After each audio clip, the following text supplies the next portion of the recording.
Hello, welcome to Age of Empires, the tutorial, William Morris missions. We are going to go in from last week.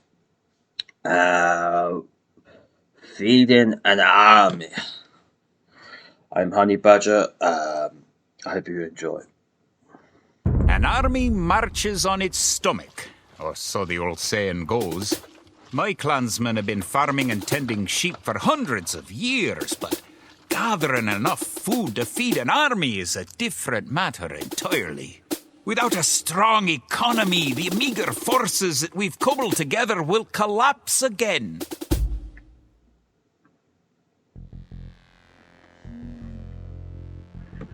Get 50 food, 50 wood, and 50 gold. Sounds easy enough. To support the Scottish army, you'll need to build up your stockpile of resources. To win, gather 50 food, 50 wood, and 50 gold. To gather food from the forage bush, click a villager. Then right-click a forage bush near the blue flag. In the status area at the bottom of the screen, you can see how much food the villager is carrying. The villager continues to gather from the forage bush until he's carrying 10 food.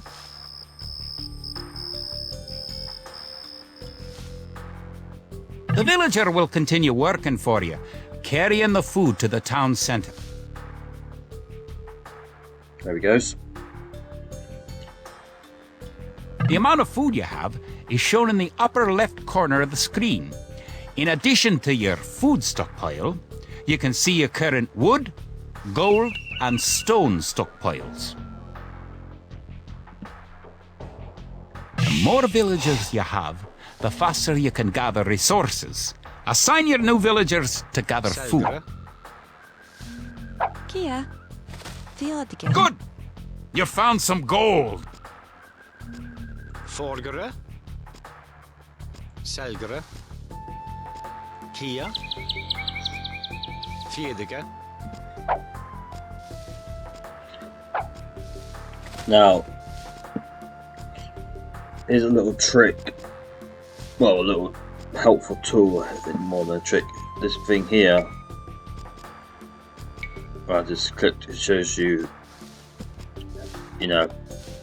how is what everyone's ranking is. There's no English, so I don't have to worry about any enemies. It's just this message. You now have 50 food. To win, also gather 50 wood and 50 gold. To gather wood, click a villager, then right-click a tree.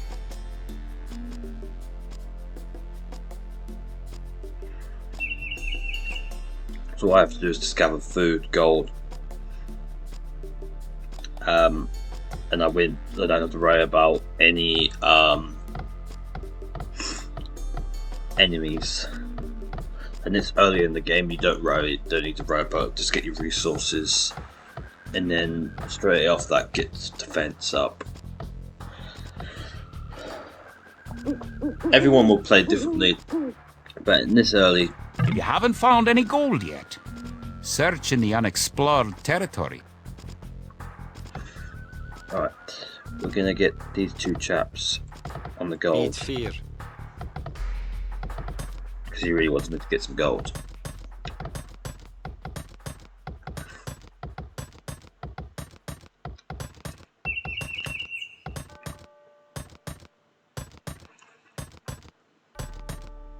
Good job!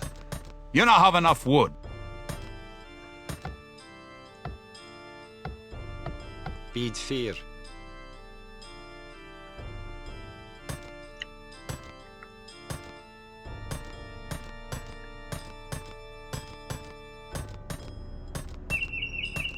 Good! You found some gold.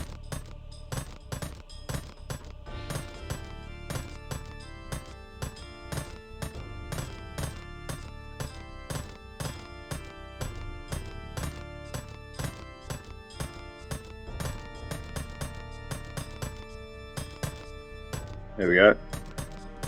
You're well on your way to making a city. Excellent! You now have enough gold.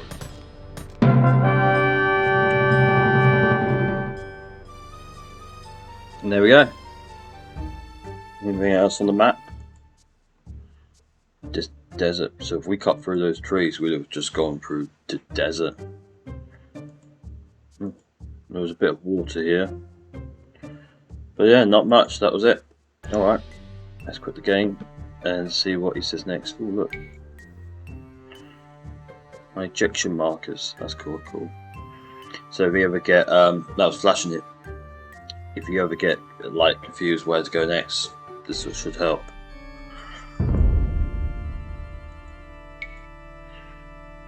And I can save these tutorials, so that's good. So when they get longer, I can then save.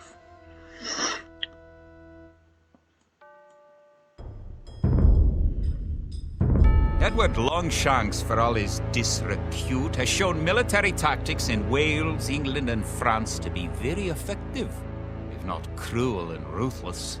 He's indeed an enemy to be feared. The English sacked the town of Berwick-upon-Tweed. Would that I could call it a battle, but it was truly more of a massacre. Unless we organize our army, there will be more massacres to follow. I pray we can be ready for Longshanks' coming. And there we go. That's the second chapter done. Berwick-upon-Tweed is a very interesting place. It's been into the English hands and the Scottish hands, backwards and forwards over time. And here's some really cool information before we end the video.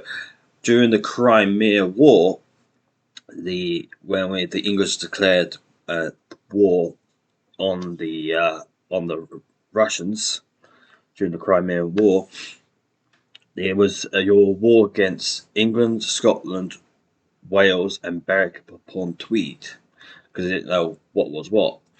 And then when peace was declared, they didn't mention anything about Berwick-upon-Tweed in the peace deal until right up to, I think it was like the 1950s or something like that, like for a long time. And then the mayor of Berwick-upon-Tweed says that the Russians can sleep soundly in their beds because we now do the peace treaty. What I think is hilarious, that technically, if anyone's from Berwick-upon-Tweed, because the war happened in 18 something rather, leave down in the comments below if you know when the Crimean War started.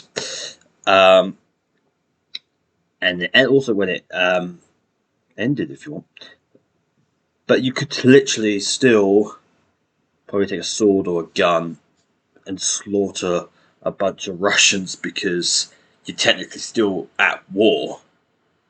You know, and it's not murder because it's war and the cards are off the table. So you miss your people with Berwick-upon-Tweed, unless you're really peaceful people, that's fair enough. You miss your opportunity for bloody slaughter. But war is nothing funny, so you know. But that was quite interesting. Anyway, that is it for today. We'll do the next chapter next week. I've been Honey Badger. Remember to like and subscribe. Leave a comment down below, notification bell, and I will see you in the next video. Bye.